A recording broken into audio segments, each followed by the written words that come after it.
Chapter 13. Beth and Jennifer finished eating lunch, and Jennifer glanced up at the clock and then stated, "Beth, it's getting late. You probably should begin on your way home." "Oh my goodness, you are right. It is so very late," exclaimed Beth, glancing at the clock. "I intended only to be here for a few moments, not hours. What was I thinking? I have to go, Jennifer. I have to find my daughter. They need me. I must hurry. Goodbye, Jennifer." "Oh, wait, your clothing." Beth quickly slipped off Jennifer's clothing and handed it to her. "Thank you for all your help, Beth. I truly appreciate it. Take care and have a safe trip back home. Real quick, do you have a phone I may use to give Nick a call?" "I sure do. There is one right around the corner mounted to the wall. Simply dial 5 before the number." Jennifer and Samantha walked down the stairs to the printing room and parted ways with the writer. "This room is looking better. Why don't we start in the secret room?" suggested Jennifer, and her best friend nodded. They started by picking up the bookshelf. "I'll clean the ink off the shelf," offered Samantha. "Sounds good. I will start cleaning it off the floor," agreed Jennifer as she assigned her own part. Back at school, the movie finished as the school bell rang. "Bye! See you all tomorrow. Have a good afternoon." "Kate, come here real quick, please," Mrs. Melody called. The little girl obeyed and walked over to Mrs. Melody. "Did you have fun today?" she asked. "I most certainly did," Kate replied cheerfully. "I'm glad to hear that, but you better go before you miss your bus.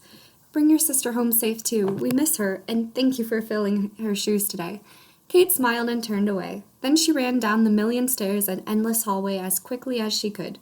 There wasn't enough time to stop in Miss Sarah's classroom to find out what she missed all day. She figured she'd be able to catch up later. She even decided to leave her backpack behind and dash towards the glass door. The yellow bus was about to pull away and reopened its doors for her. She scurried into a seat and took a deep breath. At the sea of paper, the eagles landed safely on the ground, and Tahra stepped off. "Thank you for a wonderful ride," she spoke, still breathless and amazed that even happened. Immediately, Lacey came springing over from on a vine.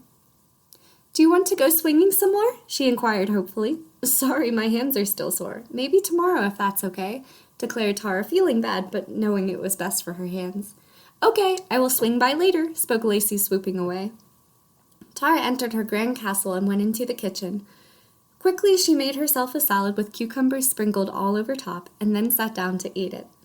It had been so long, it felt like, since she had a salad, and it tasted so good too. One of the best island salads she ever had. Back in Fly High Publishing, the bookshelf was now free from ink. All the books covered in ink were in a large clear trash bag, which would be taken to a recycling center, as nothing else could be done for them. Samantha was now helping clean up the ink on the floor, since it was her fault, and she felt obligated to do as much of the cleaning as she could. It seemed like they were never going to get done with it, and that it would never be clean. It certainly was a huge mess, but Jennifer was glad she had a lot of help.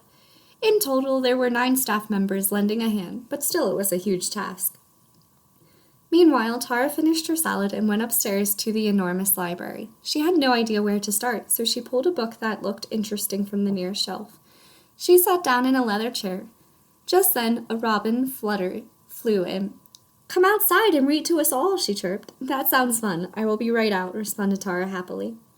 She came out of the castle and sat down on the golden sand. "Gather around if you would like to hear a story," she spoke loudly so everyone could hear her. Nicole and Snowflake swam to the shallow water. Birds landed on branches of nearby trees and quieted down. Deer, monkeys, squirrels, chipmunks, and others gathered around on the golden sand. Tahra opened up the cover of the book and began to read. Once upon a time, in a land far beyond the safety of the waterfall, there was a world of fairies. On the Smoky Mountains, the bus pulled up to the Strong House. "Have a good night, Kelly," spoke Kate, getting off the bus as she always does. "You too," Kelly called after her. "Oh, and Kate," the bus driver paused as Kate turned to face her and then continued, "I hope you finally solve the strange mystery and find Tahra today. It has been a while. I know you can do it. I only wish there was something more I could do."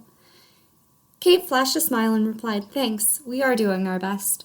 Then Kelly with the bus pulled away, and Kate ran inside and upstairs. She quickly changed out of her nice school clothing. She went back outside and saw Miss Sarah coming up the driveway right on time. Her teacher held out a bag, which Kate recognized to be her backpack. She handed it to the little girl, and she ran it back inside. Then together they walked over to the stable.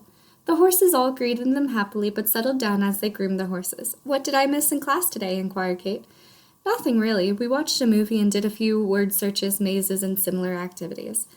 I taught them how to make a flower chain that the girls love to wear, so if you want, I can show you that some other time. How was your day with the 8th graders? Responded Miss Sarah.